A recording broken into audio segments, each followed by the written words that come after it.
screaming from within, the testimonials of the dark tales of violence. I will not be muted and I will not be quiet. I'm got 16 shots. Welcome. You are now tuned in to Everyday People Radio Show, radio station on Intellectual Radio. We thank you for allowing us into your space, into your sharing your time with us. Today I have an awesome show lined up for you guys. I do have the ladies from Chatty Catties up in the house. Yeah. So we're going to get it in.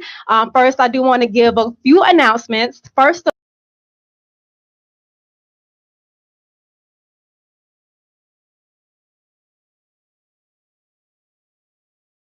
so if you guys want to expose your product businesses on Everyday People Radio Show, on the spot recorded national exposure, which means your product, business, or event will be aired and shared over and over again. Your business, event, or product will be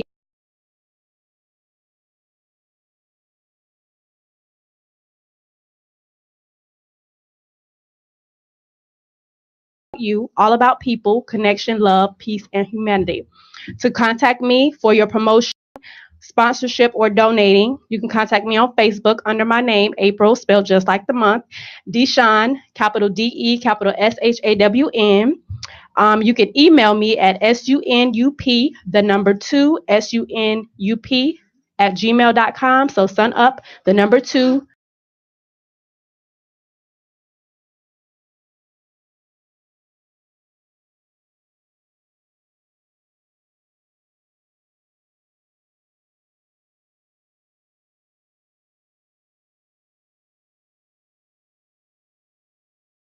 Dilla will be throwing an album release party while also celebrating his 34th birthday. So special performances will be from Hood Rays, Poetry Soul Child, Nat Grams, C. Presets, and OD. Doors open at 9 p.m. and showtime begins at 10. The tickets will only be $10. So if you guys want to check it out, look him up on Facebook, Abdullah Shabazz, and check out his album release. His album is going to be dope. I do have his first album is very nice. And if you were listening in, or you can go back and look on YouTube and actually type in Intellectual Radio, and you can scroll through and find my name. You can subscribe. Therefore, you'll be able to see other shows that are on Intellectual Radio that you may be interested in, and you'll be able to check them out that way. We're going to take a brief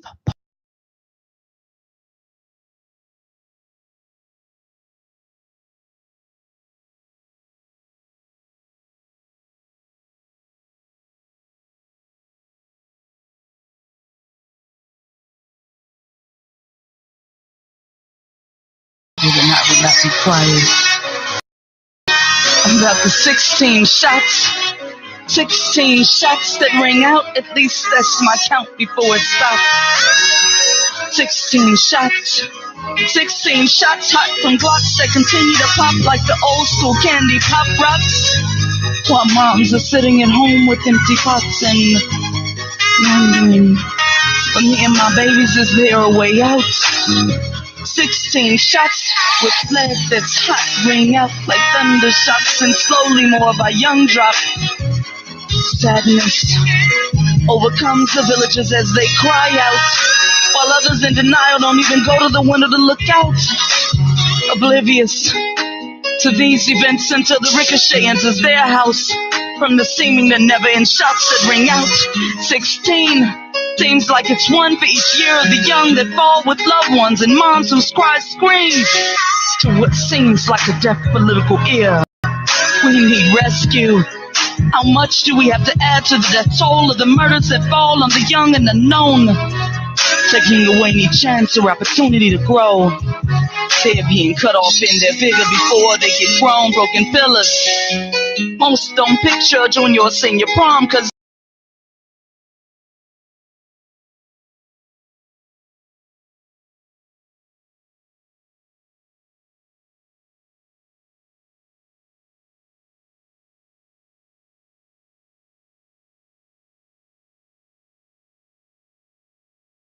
I'm infusing life in this.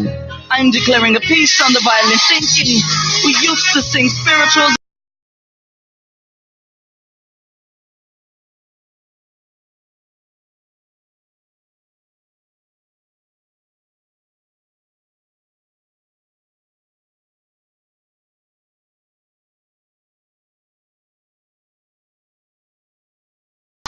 poet, I can't just let my pen spit. Fearlessly, we must take the pen and the power to the words into the streets, where we must lead and be relentless. 16 shots ring out from Glocks and shots to fill our blocks. Again and again, the young lives that are our future fade out. Like a movie's end, they black out.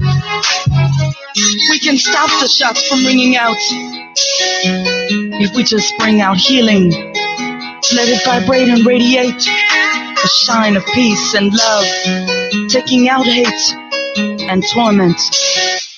Now we can attend collegiate graduations, promotions, and wedding celebrations. As our voices harmonize, so shall we rise. Now the 16 shots are opportunities for success. As the power of life and death are on the tongue, I declare and decree life on our young and society.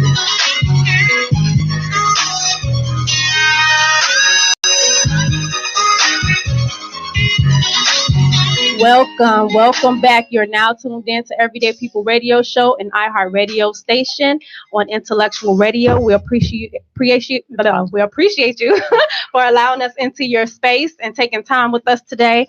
I have the ladies of Catty Chatties in the house. We're going to go ahead and let them introduce themselves, tell us where you're from, and then we're going to go ahead and go into the interview.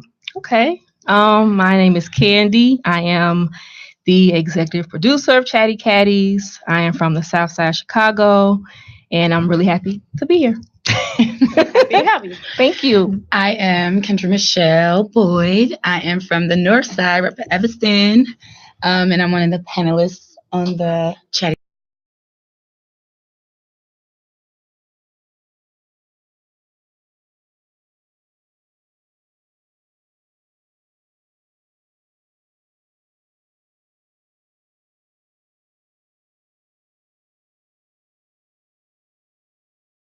From Mars. Everybody else said where they were from. I'm from Mars, so. Really, she's from this, but okay. But if you ladies look on my phone, that's Facebook Live. The little blue cameras you see, those are the YouTube stations. So you can tune in to Everyday People Radio Show on YouTube through Intellectual Radio, through Spreaker, as well as Facebook Live from my page. Now we're going to go ahead and get into this interview. I'm so happy that you ladies made it. Thank you for having us. So I get to get chatty with the ladies. Yes. It's on, y'all. It's on. I want you guys to call us. The number is 708-223-8953. 708-223-8953. Give us a call. Give us your input. I did put up a post earlier asking a question on my Facebook page. I got 3 responses, so I am going to read those responses later on in the show, and then we're going to go into that as well. So if you guys want to give us a call and give your input, 708-223-8953. Candy, how did Chatty Catty start? So I started the show last year in September. I've always wanted to produce. I just didn't know what I wanted to produce. So I guess God said, you know what, produce your own talk show. So I talked to my husband, and we sat down, and I was first trying to think of a title for the show, because I saw a lot of people going on Facebook, just going live by themselves. And I said, I don't know, maybe I should try and do something with a group of women. So my husband to this day claims he came up with the name Chatty Catties, but I think it was 50-50. I helped with that too. Right. But we came up with Chatty Catties. And then the next step was I had to figure out who I wanted to be on the show. So I didn't want the show to have the same personality as me. I wanted a different, or just a mixture of different personalities. So my husband, Geronimo Speaks, hey baby, he has his own organization, Solace Coalition. And one young lady, Miss Donta, I already knew of her, and I knew her personality is really energetic. She's very outspoken. So I said, I think she'll be a good fit. Then the other young lady, Miss Courtney, who was also part of my husband's organization, she's very down to earth, sensible. And I thought, okay, I think she'd be a good, fit too. So I said, I need that icing on the cake. I need a 4th girl. I couldn't figure out who to get. So my husband came to me. He said, my stepfather knows someone. And I was like, okay. So I just said, have her, give me a call. I'll talk to her and, see how things go. Miss Kendra was that icing for me.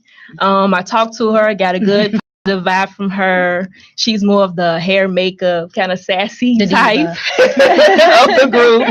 And so even though we all have different personalities, it comes together. So I'm very happy.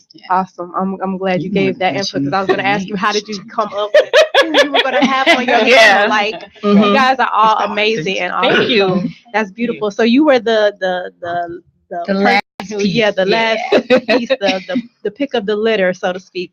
So how did you feel about being a co-host on Chatty Catties? When I first when it was first mentioned it to me, it was about a new talk show that they were trying to start in Chicago. He gave me a little bit of information because I don't think he had all the details, which is her husband's stepfather. So I was like, oh, okay, well, sounds interesting. So he was like, well, let me see if I can get a little more information for you and get back to you. So when we connected again, he ended up putting me in touch with Candy. And I think I reached out to her and we kind of talked on the phone. I think we just kind of connected over the phone. So she was like, why don't you give me a bio? Let me take a look at it and go from there. So I sent her the bio. We followed up, and then she set up a date for me to meet with her and the other girls. And I think when we met at the Starbucks, and they were kind of just jumping topics, just all kind of sitting around, meshed well together. And I think just the way we all jammed together when we were talking, then I noticed everybody was watching us. So it just seemed like a good fit, and I think it just worked out. So awesome. It's kind of how it came to be. Do you remember your dresses? Yeah. You came in wowing them. Yes. So, okay, so we got that out the way. So far, what has been your favorite show and why? Anybody can answer. I don't know. I watched our last show. I like that one too. I think episode. It was personal. Yeah. Which one did we talk about? I think what Jay was on was really good. It's a tie between when Jay was on, her husband Geronimo. When Geronimo was on, and when we talked about the guns. So that was what, episode 3 and 2? Yeah. 2 and 3. Because 3 and 4. 3 and 4. Let's talk about when 3 Geronimo was was on the show. Geronimo. Yes. Is an antagonistic person. So he starts so he got attacked and beat up by Chatty Catties is what happened. And he's claiming to this day that he didn't. But Geronimo, call us 708-223-8953. Right. Oh man, you know he gonna call April. Defend yourself, men. So that's why that's one, because he literally, was like, he just wanted smoke. He came like, I'm about to start some stuff. And he did. He did. Mm-hmm. What was the subject matter?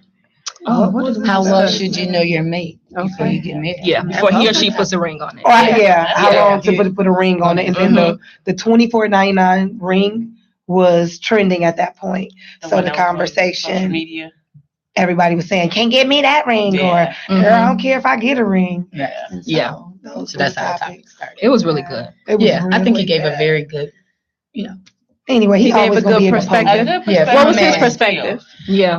He talked about, both people, when you're in a marriage, both parties kind of adding to the other, where one of the things I think stood out the most was when he was saying there may be areas where he might be on a certain level, but he may need some improvement. And then Candy, his wife, may be excelling in that area, but there may be areas that she needs works on, and they kind of add balance to each other. Yeah. And then I think just knowing when you're ready, like when he made that, when he discovered that he couldn't see life without her, that's when he knew that he was ready to get married. So I think those are important about being.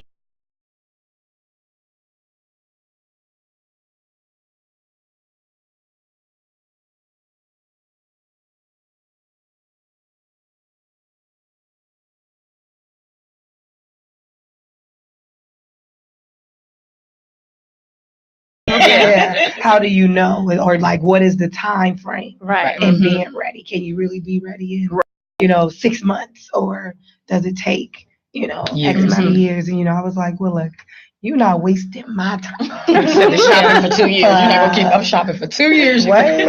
Because I feel like an adult, a mature male knows what he wants, and there's no rush, most certainly, because that's a big commitment. However, if he's made a decision that you're not wife material and he's a little boy, then he'll play, versus, a man knows what he wants. He'll move on something he wants to solidify as his.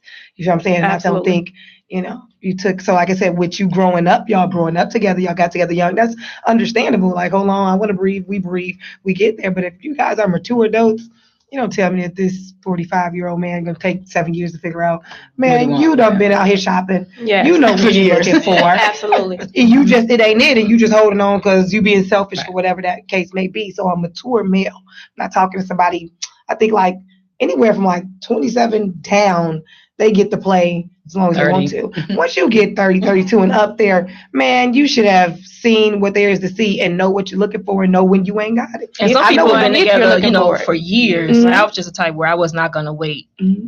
And if that's what you want to do, that's your choice, your decision. But I wasn't going to wait 10 plus years. Right. You know what I mean? I was not going to wait that long. Because some people are not interested in marriage. Some people are afraid of marriage. They're afraid of the commitment because of what they've seen, experienced, what happened with their parents. Right. So they have all type of other issues why they won't get married. Not necessarily that particular person, and they may have been married before and they're like, oh, I don't know if I want to go through that again, because it's a tedious thing getting out of that.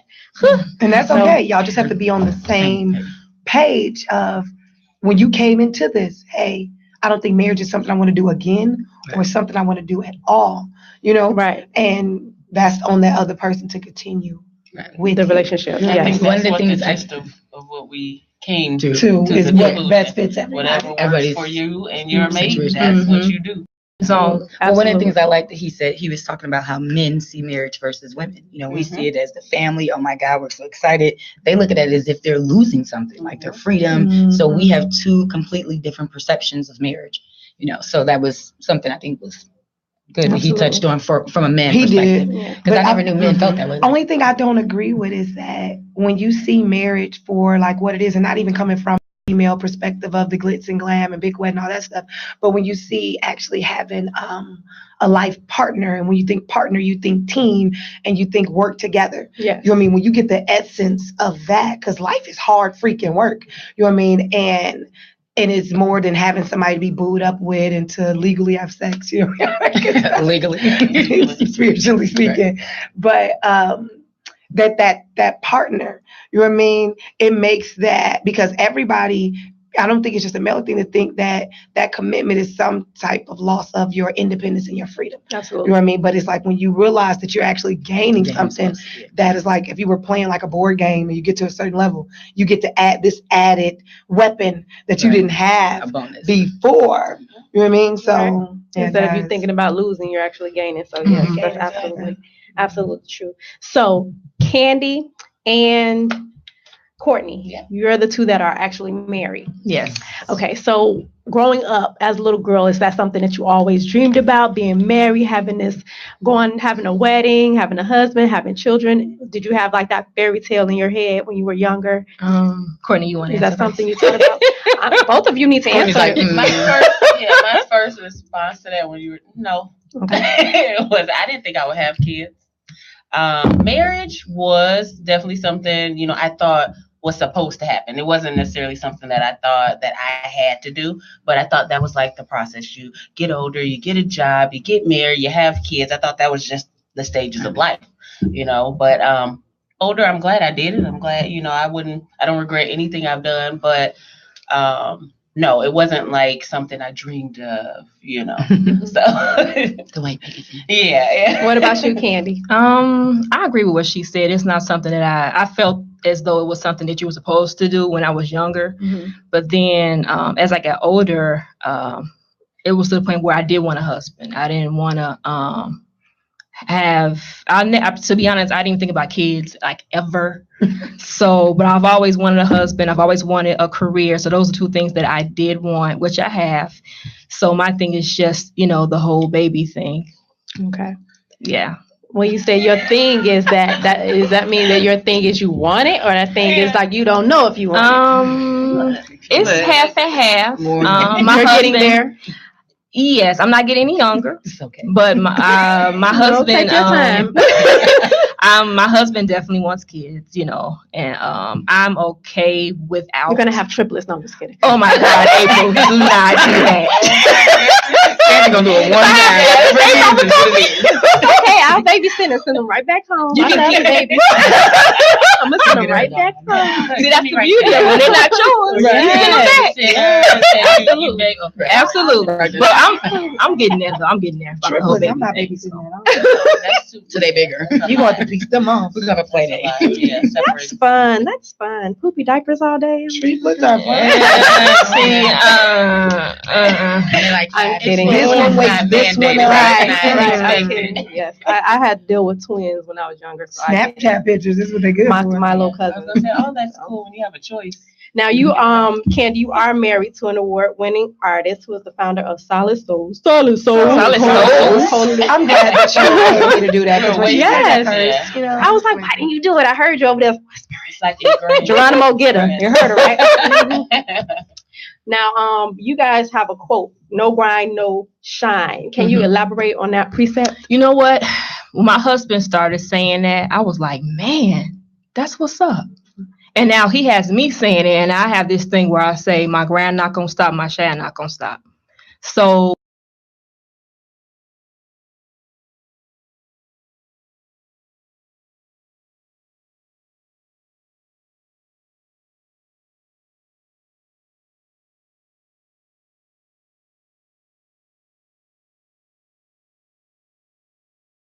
but now anytime we go anywhere, it's, oh, is that Geronimo Speaks? Oh, is that Geronimo? I'm like, that's my husband. So, but I'm so proud of him. He definitely grinds like literally nonstop, and not just for his organization, but for our household too. So he's awesome. He's amazing. Yes.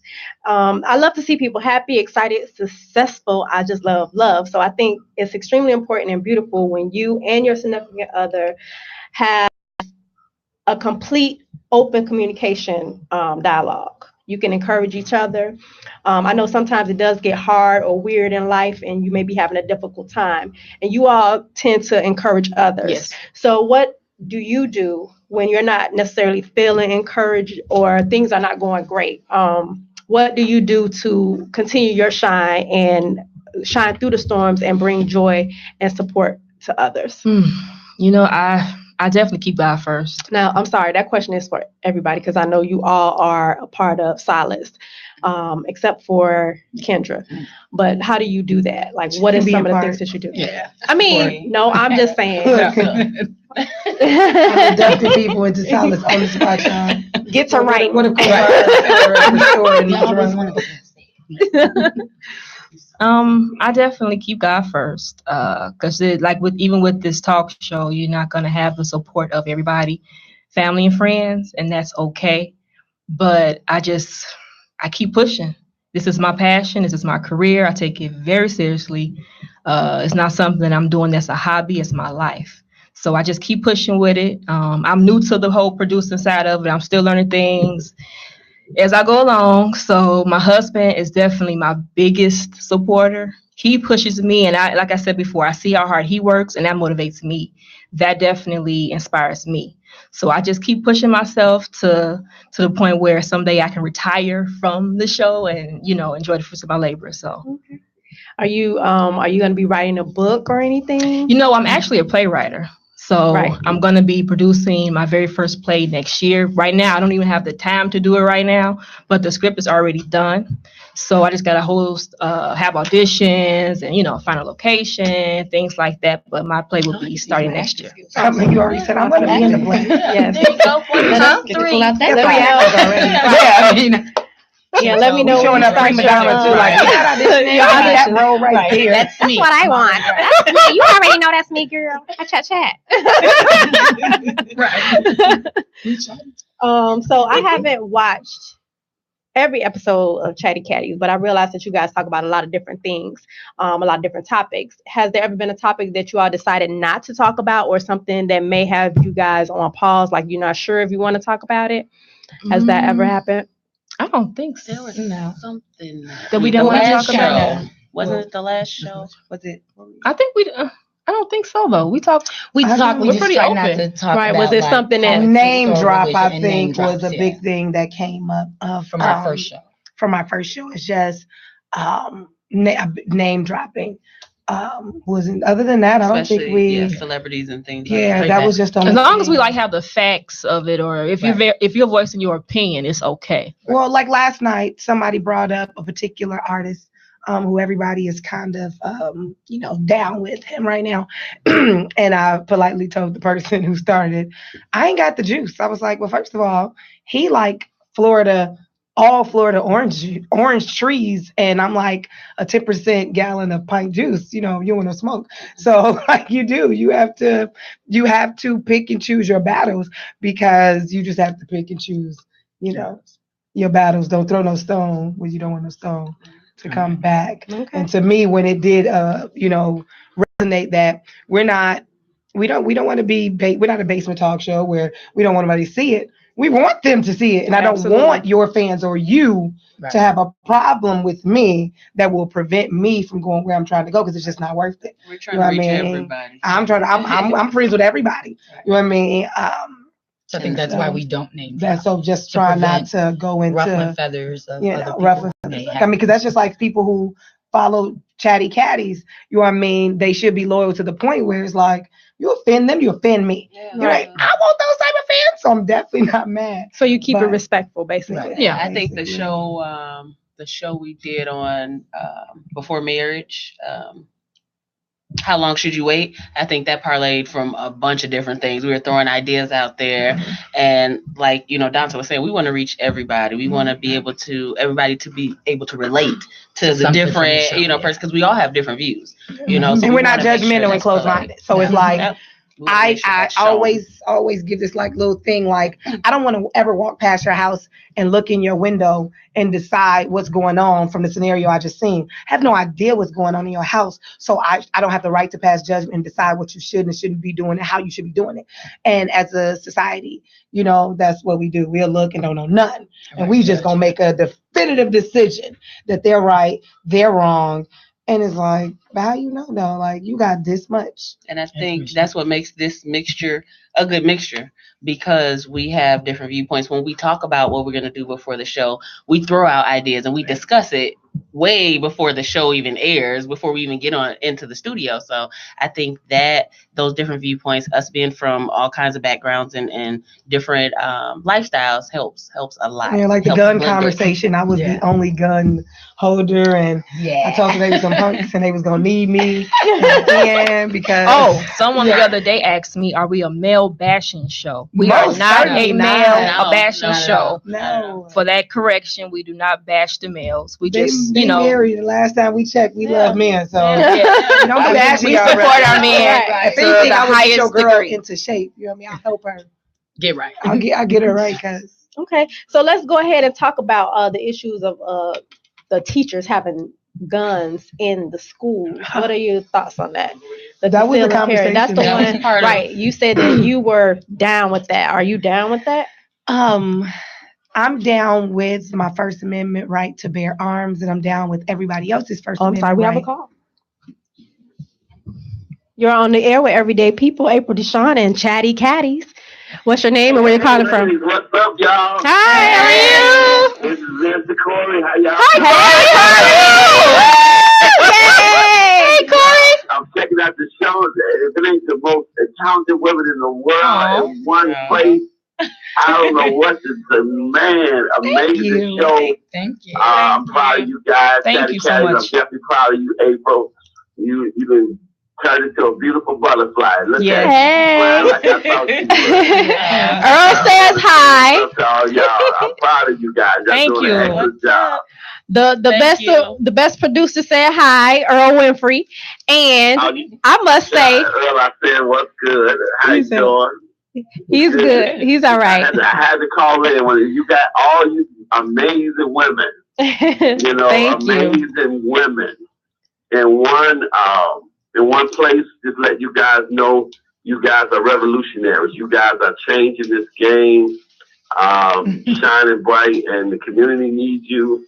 The community is proud of you guys, and I couldn't be more proud than all you guys. You know, God bless you all. I just want to tell you guys a great job you're doing, and we need to keep these great subjects, these great people, these great things going, because you guys are burning up the airways. Yes. Right back at you. Thank you so much. I'm glad that you called in. Oh, yeah, I had to call in. So go ahead with the show. No. I have a question for you, Corey. You can't go yet. So, what's up? You got questions for me? Yes. I put up a post earlier. I asked the question, when you're driving and you see or you pass a police or the police officer is behind you driving, how do you feel and what thoughts go through your mind and why? Well, if I'm driving and police behind me, I'm going to keep driving. You know, I feel like I could be profiled, but I make sure that I have my license in a place where, and my insurance, everything in reachable distance, they can reach themselves. So that if they do stop me, my hand is always in their sight. So don't give them a reason to shoot. Right. But, you know, unfortunately, we do get profiled, and unfortunately we do get, we have to worry about that being black and driving while black. But at the same time, I'm a child of God, and I don't worry about man doing anything to me because I'm covered by the blood. So, that's right. But one thing I will say, and let me just say this, in all fairness, I do think that you should be profiled. But if somebody should pull up to me, they can see that I'm an intelligent black man. I'm not wearing earrings. I'm not tattooed up. I'm well groomed. I look like I'm an intelligent black man, even though that normally don't make a difference sometimes, but sometimes it does. But I don't look like I'm a thug. I don't look like I'm doing something up to no good. You don't smell weed coming from my car. My head is not turned. Things of that nature. Not saying it's right, but I don't present myself in a way to invite it. And that's some of the things we have to do, because just being real doesn't mean you have to look a certain way or go into these cultural bias things the way that society portrays us or wants us to be. Because I wear a belt. My pants never sag below my butt. Now, some of the things that you said, I do agree with, but some of it is kind of stereotypical because I'm an artist. So I believe in artistry and people having different expressions. So a person who is a tattoo artist, that's a part of their expression. And they may be inked up, but that doesn't mean that they are a thug or that they're doing something wrong. That's their way of living. That's their way of life. It may be something that you do. You just like tattoos. I have a tattoo, and I'm going to get more tattoos. That doesn't mean that I'm a thug. That doesn't mean that I'm out here, doing anything wrong. So I think that the thing about it is when the police are stopping, they need to stop racial profiling, and they need to actually have a reason to stop you, not a made up reason, but a real reason to stop you. And if they're so afraid that the first thing they do is pull their weapons instead of following protocol, then they shouldn't be a police officer. They need to be sitting behind a desk. That's the first thing that I always say. If you that scary and you pulling your weapon at every move, then you do not need to be a police officer. If you come to a scene and you can't tell the difference between a gun and a cell phone, you don't need to be a police officer, because I'm sure you see them every day. You know what, April, I agree. Oh, I'm sorry. Am I talking to April? I'm talking to April, You're talking to April. You're talking to all of us, yes. I agree, but at the same time, just like the Black Lives Movement, Black lives have to matter to Black lives. So at the same time, we have to come at the profiling of by the police, also profiling by our own people. See, so many times we march for people who come in and disrupt our communities by treating us like we're animals, but we don't march against those in our community that treat our community and the people that look just like them like animals. Because see, here we are. if we're going to cure profiling, we're going to cure the damage in our community on one end, we have to do it on the other end. See, we can't be one way, then another way, another way. Agreed. We can't march down the street for police, but scared to march down the street for Ray and Pookie hanging on the street, murdering and killing our kids. Right. Because I'm gonna tell you something and I looked this up, from 2010 to 2018, more of us than 2/3 of people that was killed in the war. But see, those are statistics we don't talk about because we march for civil rights, but we don't march for human rights. And because these gangbangers and thugs know where we live at, we don't want to get involved with the community. Then we want to blame the community for being a certain way. Of police come in because we treat it like a war zone. And if I treat my home like a war zone, I can't get mad at you coming in my home treating it like a war zone. It's time for the people of God to start banging back. It's time for us to stop being scared of our communities and take back the streets because God owns the community. So if we're going to talk about one hand of problem, then we're going to have to talk about the other hand.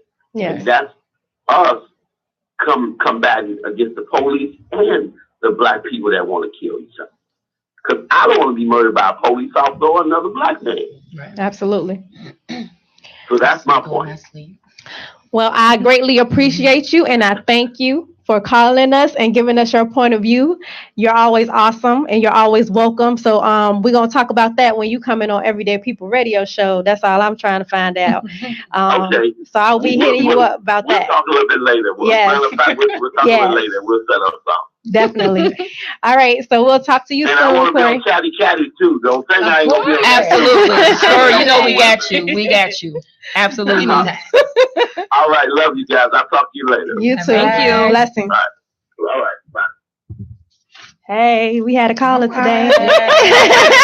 Call us. I had to have Chatty Catties to come in and get a caller. That's what's up. Okay. So you were saying that you agreed with the gun thing for teachers to have guns in school. I agree with our First Amendment right. Look, let me be clear on what I agree with our First Amendment right to bear arms.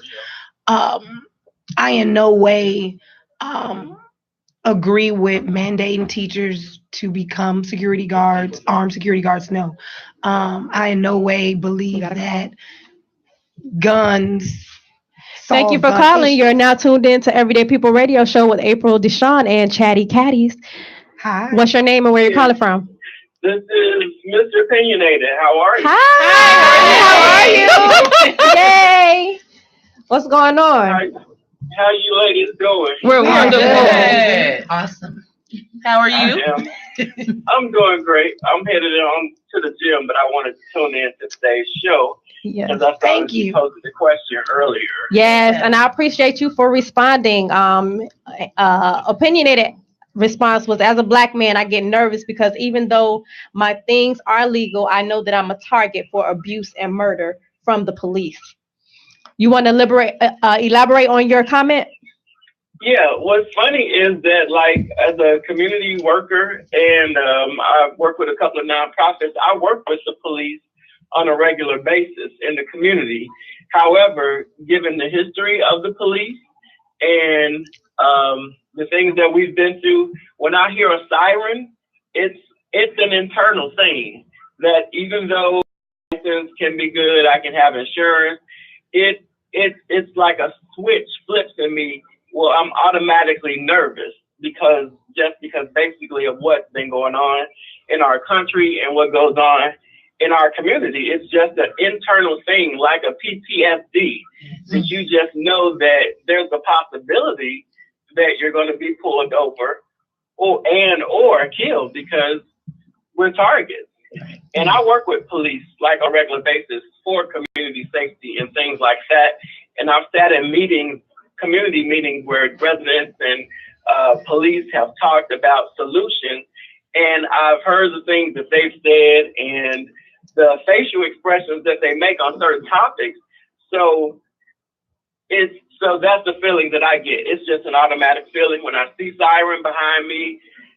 When I hear the sirens, it's just an internal thing that clicks like, okay, this could possibly be you. Yeah, It's deep. I agree Real with him. deep. It's I sad. was gonna say It is. what's so funny is I work in a similar capacity with police quite a bit. But being a black woman, when I'm surrounded by non-black people, I don't feel it as much as when I'm on my own after work and I hear a siren or a police officer gets behind me. So it's really interesting, but it happens. It's like you get automatic like anxiety for no reason. Yeah. Being a law-abiding citizen, you start checking yourself. You know, you make sure you like, because to the effect Yeah. that Minister Wright, Mhm. stated, I don't think that there should be, that's the problem. The movies, have told us what criminals look like, and unfortunately, they look like they're dark skinned. You know what I mean? Tatted or not, as you can see, these young men who have been gunned down. It doesn't. The tattoos aren't what say you're a criminal. That's Caucasian Americans who's pulled over who tatted from their head to their toe. He doesn't look at them like they're a thug. The dark skinned said that he was a thug who had tattoos, which is crazy that we still live in a society that has portrayed us for so long to be the villain. Like, everything that we do is villainized. Yeah. So, like you said, the eternal thing that, I'm black. You know what I mean? Yeah, we gotta wrap it up. I'm so sorry. Opinionated, thank you for calling us. I greatly appreciate you. We're gonna have Catty Chatties back on. We love you. Peace and blessings, brother. Bye. Have a good Bye-bye. one. Thank you. So we're gonna have you guys back on another day. But this was awesome. I didn't get through half of my interview, but you guys are great. I'm so glad that you. Yes, I wasn't expecting that it was to happen. absolutely beautiful. For everybody who responded to the question online, I greatly appreciate you, Charles Alexander and Tuyani Smith. Thank you for responding. Chatty Catties, real quick, tell us when your show is on, how people can catch you, the time. So we are on every Monday and Wednesday night at 9 p.m. and we are on ChristFamilyNetwork.com. And then you can also go to our YouTube channel. Subscribe. Please subscribe. Yeah. Check out all the episodes. Pretty please. We have everything on there. And then we're also on Instagram. It's chatty_catties_. All right. Thank you. This has been Everyday People Radio Show and iHeart Radio Station on Intellectual Radio. See you next Wednesday, 5 p.m. to 6 p.m. Peace and blessings and poetry. To these events until the ricochet enters their house. From the seeming that never end shots that ring out. 16 seems like it's one for each year of the young that fall with loved ones and moms whose cries scream.